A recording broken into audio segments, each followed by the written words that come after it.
नमस्कार, मैं हूं डॉक्टर भारती मक्कड़। स्वागत करती हूं आप सबका आयुर्वेद हीलिंग हब में। इस चैनल का एक ही मकसद है कि मैं आप सब तक आयुर्वेद की सही जानकारी दे पाऊं, जिससे आप आयुर्वेदा को अपनाएं और अपने स्किन की हेल्थ को जल्दी से जल्दी ठीक कर सकें, सफेद दाग जल्दी से जल्दी ठीक कर सकें। सफेद दाग के ऊपर मैंने बहुत सारे वीडियोस बनाए हैं और आज मैं बताऊंगी एक बहुत ही खास वीडियो के बारे में।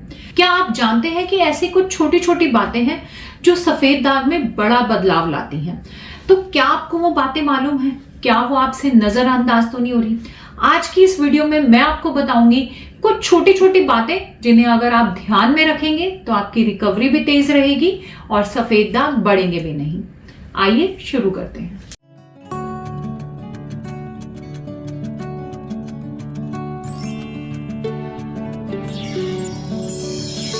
सफेद दाग जो कि एक ऑटो इम्यून डिजीज है, मॉडर्न साइंस में यानी कि एलोपैथी में इसे इनक्योरेबल कहा जाता है। आयुर्वेद में इसे कृत साधे कहा है, यानी कि ये ठीक जरूर होती है मगर ठीक होने में थोड़ा टाइम लेती है। इसको थोड़े एफर्ट्स के साथ ठीक किया जा सकता है। इसीलिए हम बताते हैं कि सफेद दाग में बहुत सारी चीजों का ध्यान करना है ताकि आपका इलाज सही से चल सके। तो सफेद दाग के इलाज में हमें छोटी छोटी बारीकियों का बहुत ध्यान रखना होता है, क्योंकि ये छोटी छोटी चीजें ही हमारे दागों में बड़े बड़े बदलाव लाती हैं।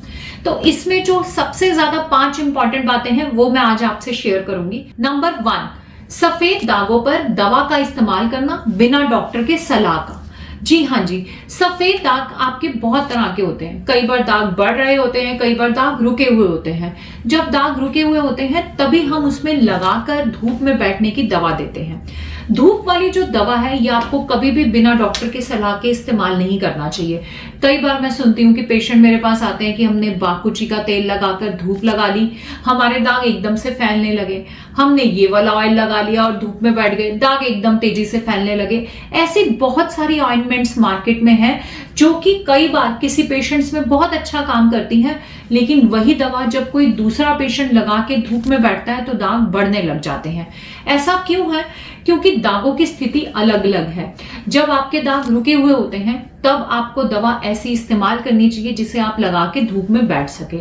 लेकिन जब तक दाग पूरी तरह स्टेबल नहीं होते तब तक अगर हम धूप वाली दवा का इस्तेमाल करते हैं, यानी कि ऐसी दवा लगाते हैं जिसको धूप में भी दिखाना होता है, तो दाग कई बार उससे बढ़ने लगते हैं। तो आप कभी भी एक अच्छे सफेद दाग विशेषज्ञ से सलाह लिए बिना अपने दागों पे धूप वाली दवा नहीं लगाएं। धूप के बिना और भी बहुत सारी सफेद दाग में दवाएं होती हैं जो आप फिर भी इस्तेमाल कर सकते हैं, लेकिन धूप वाली दवा आप बहुत ध्यान से इस्तेमाल करें, अपने डॉक्टर से सलाह लेकर। बल्कि मुझे बोलना तो नहीं चाहिए, लेकिन इसमें कई बार डॉक्टर्स को भी जानकारी नहीं होती है, क्योंकि ये सफेद दाग से जुड़ी एक बहुत डेलिकेट बात है। तो जो डॉक्टर सिर्फ सफेद दाग पे काम कर रहे हैं या उन्हीं के विशेषज्ञ हैं, वही आपको इस बात की भी जानकारी दे पाएंगे। तो इस बात का आप हमेशा ध्यान रखें, क्योंकि अगर एक ये गड़बड़ हो जाए, अगर आपके दागों में लगाने की कंडीशन नहीं है और आप दवा लगा लेते हैं, तो आपके दाग ठीक होने की बजाय बढ़ सकते हैं। तो इससे हमेशा सावधान रहें। नंबर 2 पे है रिस्ट्रिक्शंस, डाइट रिस्ट्रिक्शंस की बात करेंगे। जी हाँ, ये तो हम सभी को पता है कि अगर सफेद दाग ठीक करना है तो डाइट रिस्ट्रिक्शंस फॉलो करना बहुत इंपॉर्टेंट है और ज्यादातर सभी पेशेंट्स ये करते भी हैं। लेकिन जो 80% पेशेंट है वो ऐसा करते हैं कि वो 90% तो डाइट को फॉलो करते हैं और बीच में 5-10% जो है, यानी कि कभी 2-3 महीने में एक आध बार खट्टी चीज खा लेते हैं, ये सोचकर कि कुछ नहीं होता। स्पेशली जिन लोगों के दाग ठीक हो रहे होते हैं वो एक बार खट्टा खाकर देखते हैं और देखते हैं दाग तो अभी भी ठीक ही हो रहे हैं, तो सोचते हैं कि कभी कभार खट्टा खाने से कुछ नहीं होता। ये भी बहुत छोटी सी बात है लेकिन बहुत बड़ा फर्क डालती है। अगर आप खट्टा खाते हैं तो कभी ना कभी आपके सफेद दाग जो है वो खराब हो सकते हैं या आपकी रिकवरी जो है वो खराब हो सकती है।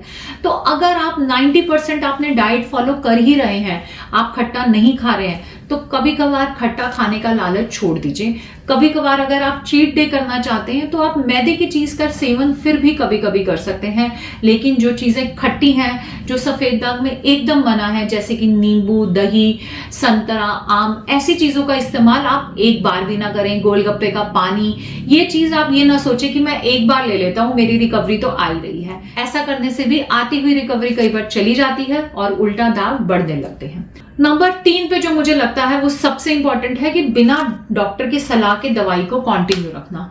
आप डॉक्टर से दवाई ले रहे हैं, दवा अच्छा काम कर रही है, आपके दाग ठीक भी हो रहे हैं। जब दाग ठीक नहीं हो रहे होते तब तो आप जरूर डॉक्टर के कांटेक्ट में रहते हैं, महीने, कई बार 2-2 महीने पे डॉक्टर को दिखा रहे होते हैं और उनकी पूरी सलाह मान रहे होते हैं। ये गलती ज्यादातर वो लोग करते हैं जिनके दाग जो है वो ठीक हो रहे होते हैं, फिर वो सोचते हैं कि दवा तो अच्छा काम कर रही है तो क्यों ना डॉक्टर को बिना बताए ही यही दवा खाते रहते हैं। तो उससे क्या होता है कि 2, 4, 6 महीने तो उनके दागों में रिकवरी आती है और उसके बाद अचानक दाग बढ़ने लगते हैं, क्योंकि हर 2 महीने में दवा बदलनी चाहिए। कौन सी दवा आपको मौसम के हिसाब से देनी है, कुछ दवाएं जो हैं आपको बार बार आपकी प्रिस्क्रिप्शन में ऐड करनी होती हैं, बार बार हटानी होती हैं, कुछ सप्लीमेंट्स हमें टाइम टू टाइम ऐड करने होते हैं। ये सब जानकारी एक डॉक्टर को ही होती है। इसलिए अगर आपके दाग ठीक भी हो रहे हैं तो आप अपने डॉक्टर से सलाह लेकर ही दवा खाएं। ऐसा ना सोचें कि अब इन दवाओं से ही मैं ठीक हुआ हूं, इसी को लगातार मैं ऑर्डर कर लेता हूं और यही दवा हम खाते रहते हैं, हम ठीक तो हो ही जाएंगे। ऐसा करने से जब आपके दाग बढ़ने लगते हैं तब आप डॉक्टर के पास आते हैं और काम जो है वो बहुत बढ़ जाता है। जो पहले अच्छे भले दाग ठीक हो रहे होते हैं वो ठीक होने की बजाय बढ़ने की स्टेज पर आ जाते हैं। तो ऐसा आप ना करें। नंबर 4 बहुत ही ज्यादा इंपॉर्टेंट है, धूप का टाइम और ड्यूरेशन। जब आपको डॉक्टर कहता है कि आपने दवा लगाकर धूप में बैठना है, आपको रिकवरी भी आनी शुरू हो जाती है। लेकिन कई बार क्या होता है, कुछ लोग तो ये लापरवाही करते हैं या ऐसा नहीं समझ पाते कि धूप हमेशा हल्की चाहिए होती है और इस बात की परवाह किए बिना तेज धूप में बैठने लगते हैं। ऐसा करने से खुजली हो सकती है और दाग ठीक होते हुए भी दाग एकदम से बढ़ने लगते हैं। और दूसरी तरफ कुछ लोग क्या सोचते हैं कि अगर रिकवरी नहीं आ रही है या रिकवरी आ भी रही है तो धूप में बैठने का समय अपने आप बढ़ा देते हैं। ऐसा समझते हैं कि धूप में ज्यादा देर बैठेंगे तो ज्यादा रिकवरी आएगी। ऐसा भी नहीं होता, इससे भी उल्टा नुकसान हो जाता है। तो इन छोटी छोटी चीजों का ध्यान रखना है आपको डॉक्टर से पूछकर जितनी देर की धूप में कहा जाए उतनी देर ही धूप में बैठिए। जिस समय की धूप बताई जाए उसी समय की धूप लगवाइए। अगर आपकी धूप की ड्यूरेशन और धूप का टाइम आपके दागों के हिसाब से होगा और आप उसे वैसे ही फॉलो करेंगे तो आपकी रिकवरी जो है वो तेज होती जाएगी। नंबर 5 पे ये भी बहुत इंपॉर्टेंट है, लेकिन कई बार हम इसका भी ध्यान नहीं रखते। हम जाने अनजाने बहुत सारे केमिकल्स इस्तेमाल करते रहते हैं और अपनी स्किन पे लगाते रहते हैं। कई बार हम कुछ एडवर्टाइजमेंट देखकर लगा लेते हैं, कई बार हमें कहीं से गिफ्ट मिल जाते हैं।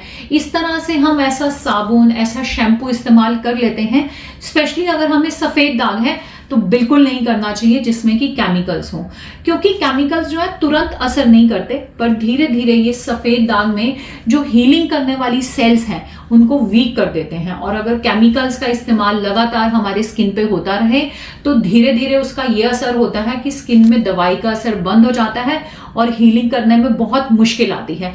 इसलिए ये बहुत छोटी सी बात है, लेकिन इसको कभी भी नजरअंदाज ना करें और केमिकल से हमेशा दूरी बनाएं। आप हमेशा हर्बल क्रीम्स का इस्तेमाल करें, हर्बल शैम्पूज, हर्बल सोप्स का इस्तेमाल करें और इसके लिए अपने डॉक्टर से बिल्कुल दिल खोलकर सलाह लें। तो इस तरह से ये 5 छोटी छोटी बातें हैं जो आज मैंने आपसे शेयर करी। अगर आप इनका ध्यान करेंगे तो आपको सफेद दाग में रिकवरी में बिल्कुल हेल्प मिलेगी।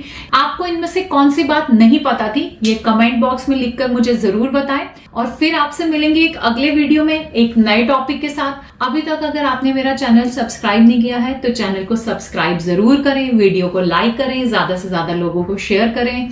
मिलते हैं अगले वीडियो में एक नए टॉपिक के साथ। तब तक के लिए आयुर्वेद अपनाएं, स्वस्थ रहें, खुश रहें। धन्यवाद।